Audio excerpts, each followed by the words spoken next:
Okay, this is what you're gonna do. You're gonna hang up, call me back, and say the exact opposite of everything you just said. Goodbye. All right, Lisa, come over here. What is it, Unky Herb? I want you to hear what the guys down at the plant think of your old man. Yellow. Homer Simpson is a brilliant man with lots of well-thought-out practical ideas.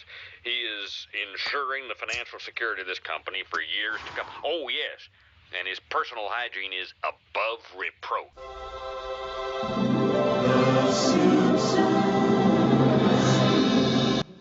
Hello, and welcome to the Simpsons Countdown, the podcast where we go back to the beginning and watch all of The Simpsons, to trace the creative evolution of the series and count down, finding the exact moment in which it began its inevitable decline. I'm your host, Erix Antoine, and this week I'm joined by Troy Anderson of AndersonVision.com. We'll be discussing the episode, Oh Brother, Where Art Thou?, which originally aired in the U.S. on February 21st, 1991.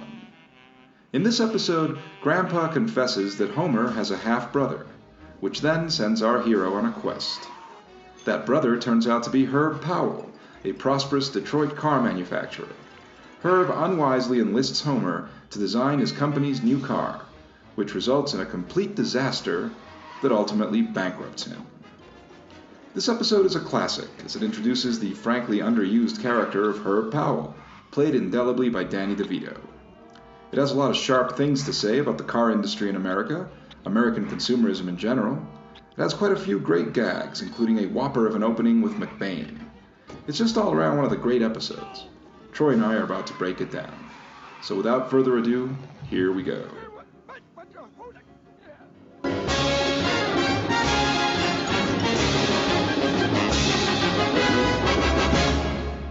So hey, welcome back, Troy. How you doing? I am doing great. Yeah, well, that's good to know. Good to hear. It's good to have you back. We're here talking about The Simpsons once again, an episode that I believe you really like a lot. Oh yeah. I do too. I mean, I think it's definitely one of the best episodes. Oh Brother, Where Art Thou? The introduction of Herb Powell, who is a great character. It's a shame they didn't use him that much, but this is a really funny episode. Yeah, would you say this is like the first big get for The Simpsons in terms of like a guest star? I mean, is this really? Albert Brooks doesn't really count. You know, he did a couple of things for them, but he wasn't billed at the time. He just kind of did a couple of throwaway things in the first season. So would this be like the first legitimate get for them as a guest star? I'm trying to remember, when did Ringo Starr come on? No, Ringo Starr, he shows up later on. He shows up later on in the season. Because George Takei was in the Blowfish episode. Yeah, he's got like a little bit part. Oh my, oh my, oh my. They had a couple of celebrities. I'm not saying he's like the first celebrity, but Danny De Vito at the time that he did this I think he was still, he was a film star. He was a respected, this is 1991. Yeah. So, I don't know if he would have had a big movie coming out around this time. Maybe he did. Other People's Money, maybe. I knew he was on the lot at the time because he was getting a Hoffa lined up. This is before, if I'm doing the dates, I'm looking at the dates. So this would be right before he started working on Batman Returns, because the makeup on that didn't start to that summer in 91. Right. He was more likely there getting on the Fox lot, getting the deal set up to do Hoffa for Christmas 92. So I would peg this. Let me see. I like Danny DeVito a lot. I'd put this, it would probably been Other People's Money, yeah. But in any case, this is a particular period where he was working a lot. Like he was doing. Oh yeah, like crazy. Because you just pointed out. I mean, he was lining up Hoffa, which was a big thing that he was directing. I think that came out about a year after this. Yeah. Together with like Batman Returns, which came out around I think the same year. He had it was a huge period for him. So and it was a period that would continue from doing rich stuff. But I guess to my point was just that, like, yeah, they'd had a couple of cameos and things like that, but I think this is the first one, at least in terms of the episode airing. I mean, in production order, I couldn't tell you, but in terms of the episode airing, because later this season, as you pointed out, we've got Ringo Starr, we've got Dustin Hoffman, But right now, like in terms of the order of the episodes airing, this is the first one where it's like you've got this major Hollywood star in a major role. It's not just a cameo. It's like a major important part that's sort of, I guess the centerpiece of the episode. It's like all built around him. So I think it might have been the first really big get for The Simpsons. Yeah, because Michael Jackson wouldn't be into the start of next season. That's right. That obviously that was huge. But yeah, so then it seems interesting now to consider it, because so many celebrities have since been on it and continue to be on it, where it's kind of become this thing where it's kind of like the equivalent of hosting Saturday Night Live. Essentially, it's like the sort of thing where, yeah, you haven't, quote unquote, you haven't made it until you've been on The Simpsons, right? But at this time, when it's still in the second season, that wasn't necessarily the case. It was just this sort of this show that was taken off, this popular show, and so I think he's the first one.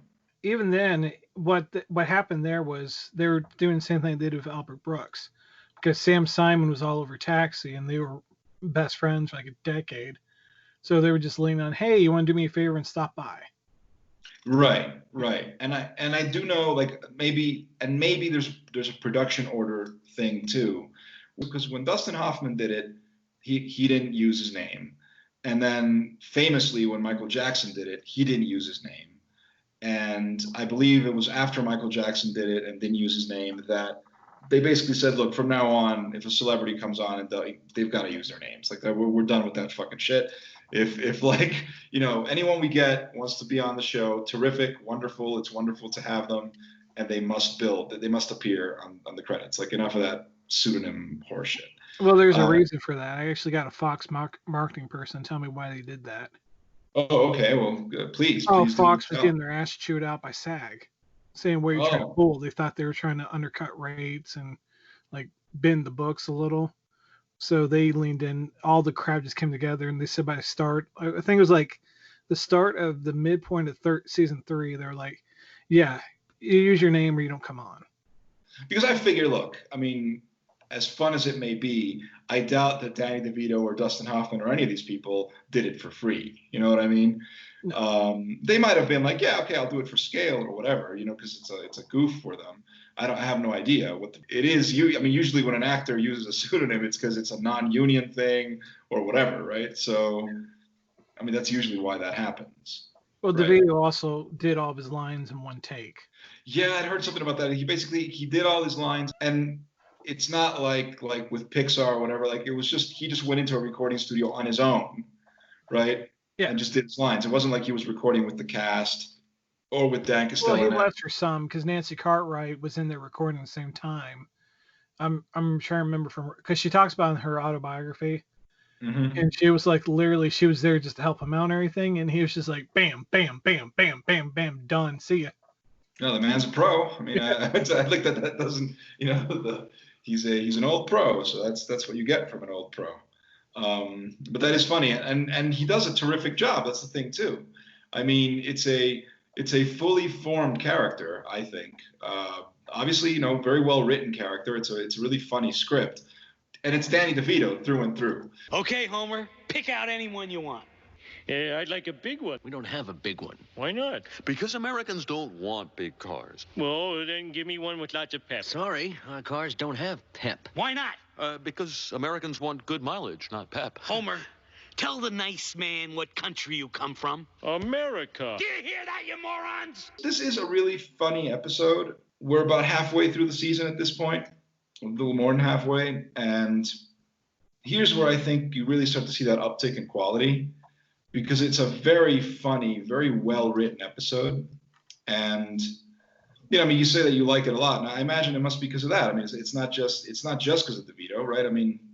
Oh, it's many things. Like, I'm such an animation nerd that one of my favorite animation directors of all time, I think this was probably either, let me see this is when he started or not. Well, his first episode was Homer's Odyssey, but this is one where he had full control. Because he did Homer's Odyssey, this is Wes Archer. He did Homer's Odyssey, Call of the Simpsons, the first Treehouse of Horror, Bart the Daredevil, and then this one. And so he's one of your favorite directors. Oh yeah. And I only know his name from The Simpsons, to be perfectly honest. Oh, I'm really ignorant. literally like the last 12 seasons, I'd say everything past the Megalomart blowing up in King of the Hill is him. He is one. He almost, you can say, he's just as much part of King of the Hill as Mike Judge.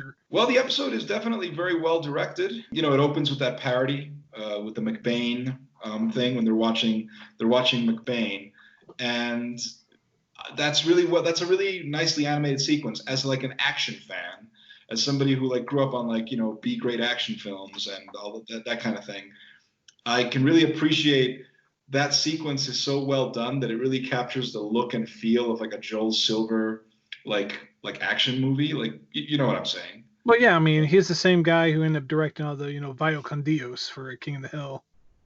Right. And Senor Martinez, yeah. Yeah, and so it has that feeling, and it's funny that like they create this character named McBain. It's obviously Schwarzenegger parody, whatever, but it's interesting that they were soon forced to like, what was it, like not refer to him as McBain because the actual movie McBain came out, and you know, the movie with Christopher Walken called McBain, and so that forced them to sort of like, they couldn't use the name McBain anymore. And I just thought that was very weird. Like, first of all, it's a really stupid name for an action movie, and I do remember that. Like, I knew McBain from The Simpsons as the funny character, and then whatever. A few months later, there I am in the video store, and I see, you know, McBain. I'm like, what the fuck? This is our annual fundraising drive, and we would like you to contribute $10 million. What does it take to set a country free? McBain. Wes Archer has been part of every major American like show for about almost 30 years now. I mean, he worked on The Simpsons. He pretty much created the King of the Hill style. He was on Bob's Burgers right when they started. He was on Rick and Morty right when they started. Now he's really heading up Disenchantment for Groening. I gotta say something about Disenchanted. It's a Netflix. Disenchantment. Right? Yeah, I started. When did it come out? Like 2 years ago, something like that. Yeah, started in 2018. Yeah, how many seasons are they in right now? I think either 2 just ended or 3 is about to begin. 10 episodes, then the remaining episodes got picked up, so it's like 20 or 30 episodes. So technically season 2 is still going. It's just the back half of season 2 hasn't aired yet. Okay, so they're like airing it in pieces. It's not like a full on. But I will say, is it any good? Because I'll tell you, like, it loses me. I'm not that interested in it, but I really like Lord of the Rings, like fairy fantasy shit. I don't care for. Yeah, I mean, it's not really my thing either. I mean, there has to be something there that is compelling for me to enjoy it. I mean, I tried watching maybe the first episode. I think I gave it 2 episodes. I tried watching it with my daughter. Sit down and watch it with my daughter. And like back when it first came out, right? And we just kind of sat there and we were just like, you know what, this kind of sucked. I wasn't laughing. It just wasn't working, you know, for me. And it's not. It went beyond it not really being my genre because, you know, whatever. But I can appreciate something if it's well done. You know, I enjoy The Princess Bride. Whatever. I can appreciate something if it's well done. But in this particular case, it was just sort of like, this is trying too hard. It's just like, it's trying too hard to be like edgy. And what it strikes me as is he more than likely pitched this to other networks and Fox. They all passed. And then Netflix was like, holy shit, the next show from Matt Groening sold.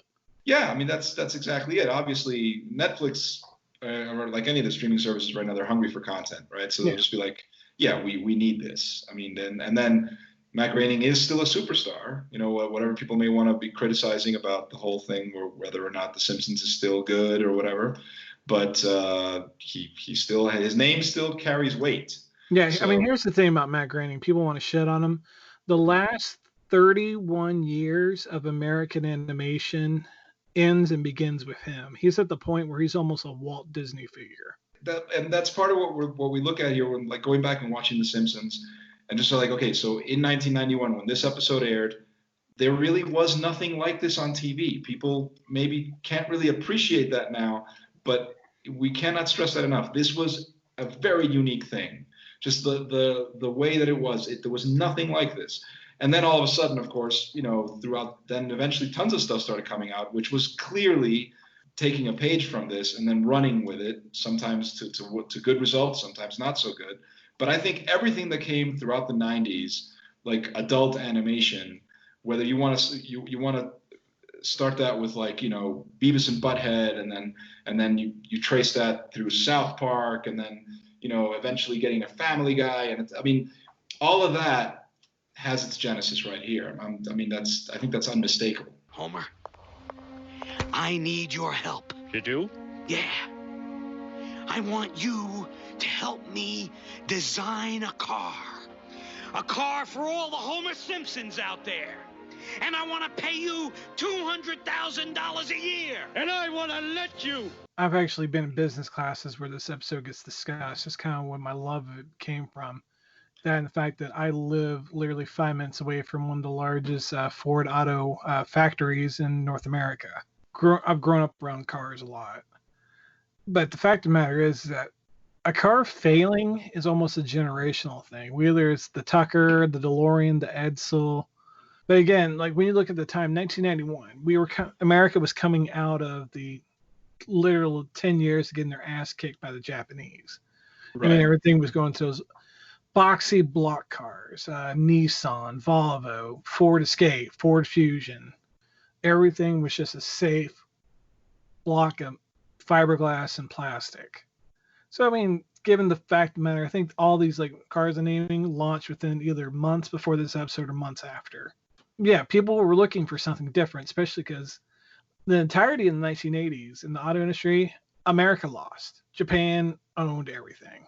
And that's just the way it was. And that's why you had movies like Gung Ho, which sort of looked into that in a very specific way. It was a concern that was happening around this time. And yeah, this looks at that in a certain way too. It's the American company that's getting killed in the marketplace and all of that. Like that part of it is very authentic. It does ring true. What I'm trying to remember though or what I'm trying to see is this parodying any specific thing? Because you said it. The DeLorean and all these. Yeah, it's an amalgam of things. Right. It's an amalgam of things and trying to get a sense of the time. It's very much of its time. Yeah. And even though it references a lot of shit, I'll go into references in a bit because there are so many subtle references in this thing that I took notes when I was rewatching it. Like, oh, I didn't notice that. I didn't notice that either. Shit. Oh, like what? Oh, every time you see a building regarding Herb, those are all Frank Lloyd Wright buildings. Those are real buildings. So they redesigned them. So one is the Frank Lloyd Wright house in Illinois, which they shot Ferris Bueller at. That's Herb's house. The studio where they're designing everything, that's a architecture school in Wisconsin that Wright built. And then the actual Herb's factory is the Johnson Wax, Johnson Wax or whatever. The wax company that owns Little Caesars. Right, okay. Yeah, their HQ is literally the car factory in the show. So, okay. And what's weird is even for back then, they painstakingly drew those buildings in the background to look exactly like these famous Frank Lloyd Wright buildings. And so obviously, this is a fictionalized Detroit because these buildings don't exist in Detroit. And obviously, I guess the reference of the car that they design right before Homer, tears it up and then draws his fucking scribble that they turn into a car. But what they design is very much a take on the DeLorean that's clearly what it's alluding to. Yeah, and people forget the DeLorean wasn't a bomb. The DeLorean actually had a good following. The problem was that John DeLorean couldn't stay out of trouble, and then the company went tits up around it. How new was the DeLorean when Back to the Future came out? 4 years old. And yeah, but it was already by that point hard to find because most people wouldn't carry them, and it was hard to sell. The best way I describe the DeLorean back then was like what Tesla was 3 years ago. Right. Too expensive for most people. Most of the parts were imported, and you might see one or two on the road, but you're not seeing them daily. So the DeLoreans for the time were expensive ass cars. I would believe that, of course, and they would have to be. And they kind of allude to that here too when you find out that this boutique car, essentially, that they've designed for Homer, is going to be prohibitively expensive. to produce and obviously to sell, so they're fucked. It's an interesting cautionary tale for Herb Powell. The way the episode is structured is interesting, and obviously, this is comedy. You're not supposed to take it obviously it's not going to portray things completely realistically. I get that, but I'm just saying that I've always found it just a little bit of a stretch that he would allow it to get to the point where he didn't even see the fucking car himself until the night of the unveiling. You know what I mean? Like obviously that would never happen. And also you wonder his company, how bad was he already doing that this one fuck up would be enough to essentially destroy his company and basically put him on the street. It does stretch credibility. It goes to cartoonish extremes, obviously for comic effect. But I always found that the way that's done is very kind of contrived, because I'm just going like, yeah, but he really he deserves it because he's being a fucking dipshit. I mean, you're gonna get your brother who you just met, who's clearly a moron. You're gonna get him to just take care of everything, and you're not even gonna supervise anything, and you're not gonna like you deserve it, Herb. You deserve what happens to you at the end of this episode. Yeah. But anyway. What does this monstrosity cost? Jerry, what's the sticker price? $82,000. This monstrosity cost $82,000. Yeah, this was the first time really to expand upon the family, because you hadn't really gotten into Marge's dad or anything, and this was the first time of showing what Abe Simpson had been doing besides rotting away in the old folks' home. Yeah, well, that's an interesting point. It's one of the first origin things, right, where you go a little bit into the backstory. Yeah, I also like how it sets up what carries on for the rest of the show, that Abe's kind of a piece of shit. Yeah, I mean, you see him through the eyes of the kids for the most part of Grandpa, and the fact that there's a reason why his ass got dumped there. Yeah, and they try to humanize him, like when Bart's a baby in those flashback episodes when before Lisa's born, about how he gave up the money for them to buy the house, and then they dumped him in there. And which I think comes from the fact that the writing team changed and they try to humanize him a bit, but I don't think it works. I think you have to explain Homer away by showing that Abe was crap on a cracker. Yeah, well, a couple of weeks ago, we talked about this very thing with Natalia, that you kind of get an understanding, Homer is clearly an imperfect person, right? Yeah. And he's not the best dad, but he's trying. We can accept that he's trying, and he's obviously not the best husband, but he's trying. And you see where that comes from whenever you look at Abe Simpson. You go right, well, let's be fair. I mean, this guy had a terrible dad, and his dad essentially raised him. So it's this comes from something, and I think it's interesting that the show goes there. I mean, they do it with humor. They're not schmaltzy about it, but I like that they go there. You're right. I mean, I think it's interesting that Grandpa Simpson, as cute a character as he may be, is kind of a piece of shit. Yeah. And then you got to reframe Homer in the way you see him. He purposely hangs around really disgruntled, messed up people. He drinks constantly. It's not an Andy Capp sort of thing. He drinks because he needs a way to get away from everything. Even his work life. I mean, everyone thinks the whole "do it for her" is cute, that little sign. Yeah. It's a constant motivation of what happens if he steps out of line. He's lucky to have the job. They show several episodes showing how he got the job and everything he has to do to deal with it. Then he has to wait his kid's livelihood on being able to be there. All the while, he literally does the same thing his dad does. He traps Marge at home, and Marge is okay with it, but Marge clearly, in several episodes, makes it clear she had a life. She had plans. She had dreams. Then he knocked her up and took it away from her. Yeah, Abe and Homer are almost the exact same person, but going in different directions. It seems obvious, and I guess it is, but it's Herb Powell, he actually, by not being a part of that, he was able to be a prosperous, successful person.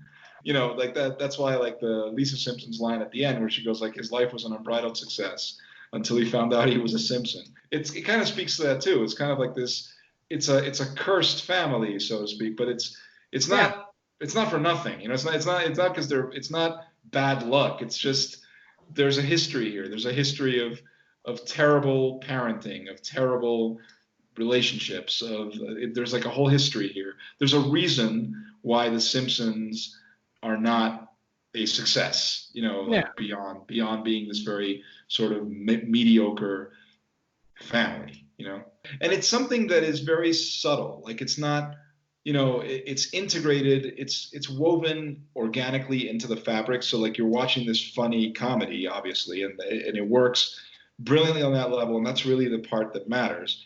But then it's when you sit back and you start to think about those things, you realize how much more depth there is to it. Because everything you're talking about right now about, Abe Simpson, his character, what this little backstory kind of reveals about him. It all happened while I was courting your mother. I was checking out the skirts at the local carnival when I first saw her.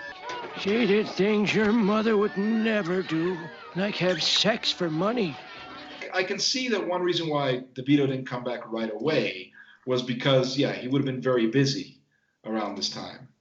So he maybe wouldn't have had the time to come in and do it.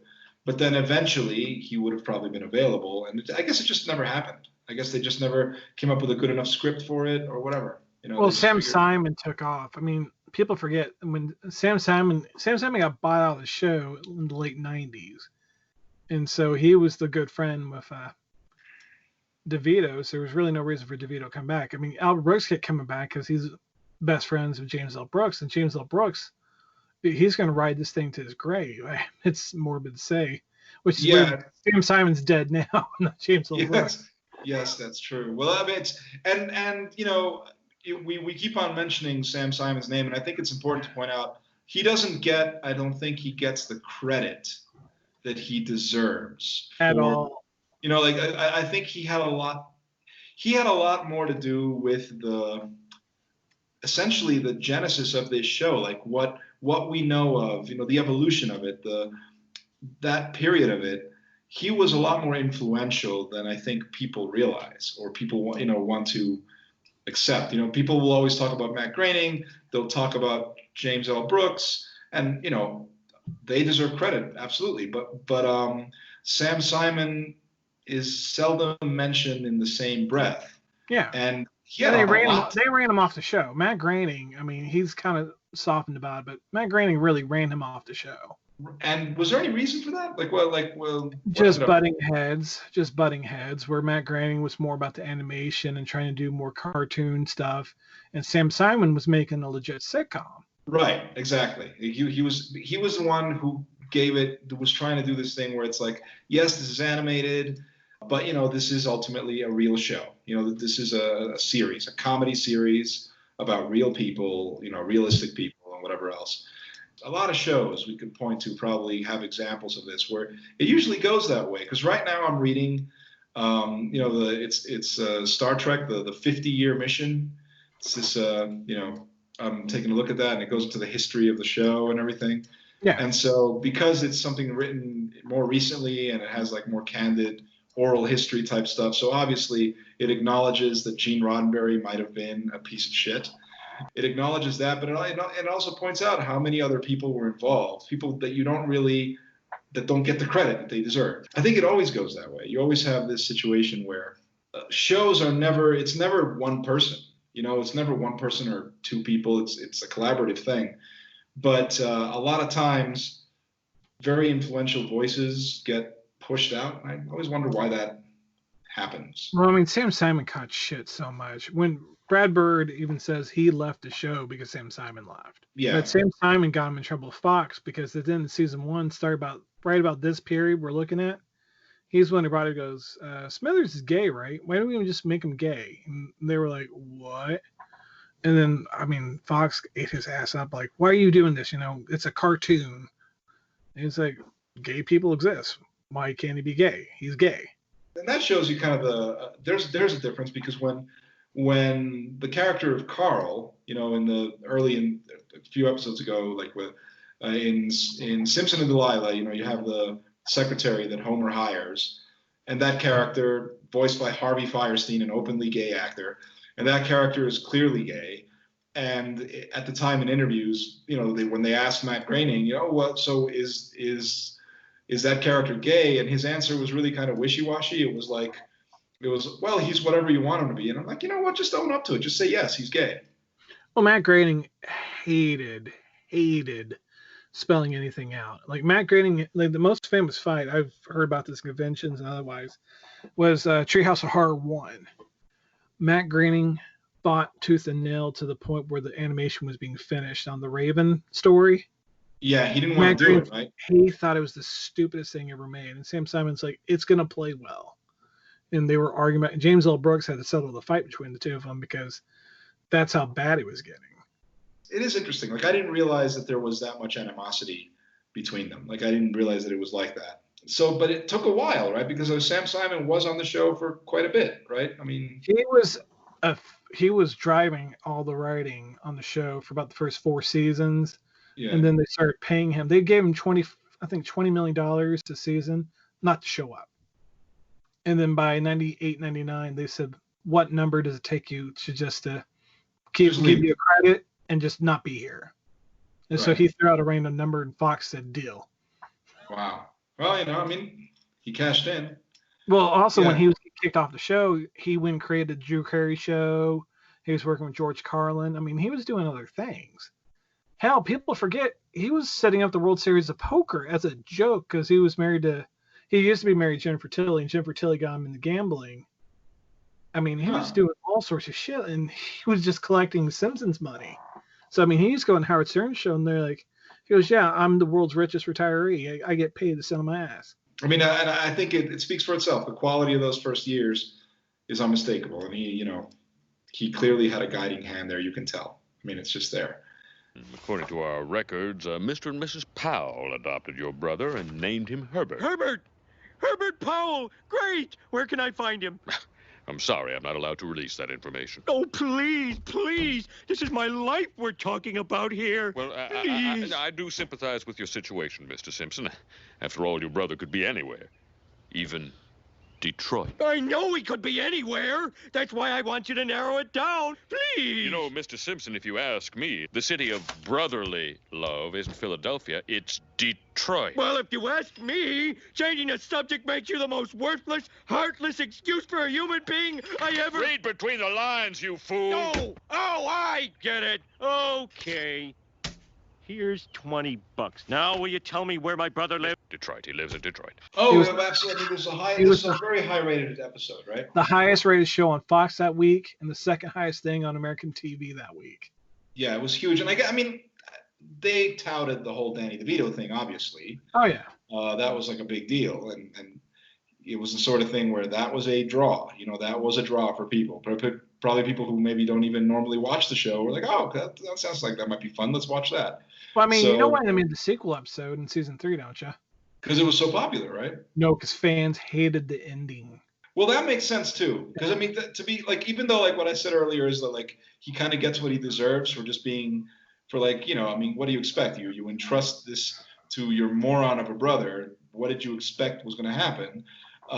But at the same time, he's like a likable character. So you do feel really bad for him at the end of the episode. So I guess, making a sequel that sort of vindicates him, sort of brings him back. I think that makes total sense. If fans were just like, yeah, come on, that's not nice. Poor guy. It's one of those episodes like I can remember watching on repeat all the time, especially before Simpsons were in syndication. It always seemed like the episode was on. I keep feeling myself getting older and older talking about this shit. We are talking about something, though, that this is 30 years ago. I mean, this is a long time ago. This really is. It doesn't feel like it is, but it is. And it still holds up, though. That's the thing. I mean, you watch this episode, and it's still really funny. It's still, and a lot of these episodes, but like this one in particular, it's still really funny. It's really clever. A lot of just really well-written comedy. The success of this show has always been that it's a cartoon that the showrunners treated like a live-action show. They said it's a comedy show, period. It happens to be animated, but we're going to treat this as if it were just any comedy show, And we'll use the animation. Obviously, allows us to tell elaborate stories and do things that we could never do in live action on a reasonable budget. So, at least this we can do whatever we want, and that's the thing. But it works because they never treated it like a cartoon. So this episode holds up. I think we love it. We still like it. We still think it's great. And yeah, I mean, this is a fun talk. I had a fun time talking with you about it. Is there anything you'd like to plug? Of course, AndersonVision.com. We have got so many insane projects lined up. It's just finding the time to finish them all and get everything prepped. I can spoil one. There's a reason why I'm doing more and more podcasts. It's because I'm trying to get used to the construction of them and trying to lay them out perfectly. You've got a podcast coming up, correct? We might as well say it. Yeah, I got a podcast coming up. We are interviewing random people. We are doing tons of random stuff. In the past week, I've interviewed Richard Reel and Lou Temple, and pretty soon I'm interviewing Ray Parker Jr. And people can access all of this through AndersonVision.com. Yes, AndersonVision.com. Either type it into your favorite browser or just draw a pentagram on the floor and knock 3 times. All right, man. I'm going to put links, obviously, as hopefully that'll be helpful. Get people to check out the site and keep an eye out for your podcast. And that'll be fun, man. It's been great having you on. And I appreciate it. Pretty soon we'll start getting the seasons I really like. Yeah. And you have a good one. You too. See ya. See ya. So that's it for this week's installment of the Simpsons Countdown. Thank you for joining us. If you enjoyed this, please give us a like. If you haven't yet, go ahead and subscribe. This podcast is available on Apple, Spotify, Anchor FM, or pretty much anywhere. Brief review might actually help boost the podcast's profile, and if it isn't too much trouble, please do share this with all your friends on social media. Also, please do check out Troy Anderson's website, AndersonVision.com, for a lot of great pop culture related content, including his brand new podcast, which, like the one you're listening to right now, is very, very good, and also pumped out through Anchor FM. I'll be providing helpful links in the episode description. I'm Erix Antoine. I'll be back next Thursday evening to talk about Bart's Dog Gets an F, which is centered around Bart and his dog and has a lot of poignant stuff going on, and in some ways feels like a season 1 episode, but it's a lot of fun just the same. The great Jason Pollock will be sitting down to talk with me about that. And I hope you'll join us. Until then, stay safe out there, continue observing your biosafety and social distancing protocols, because whether your area is opening up or not, we're not all quite through this thing. We need everyone to do their part, keeping themselves and everyone else healthy. And we'll get through this in due time. Thank you for listening. See you next week.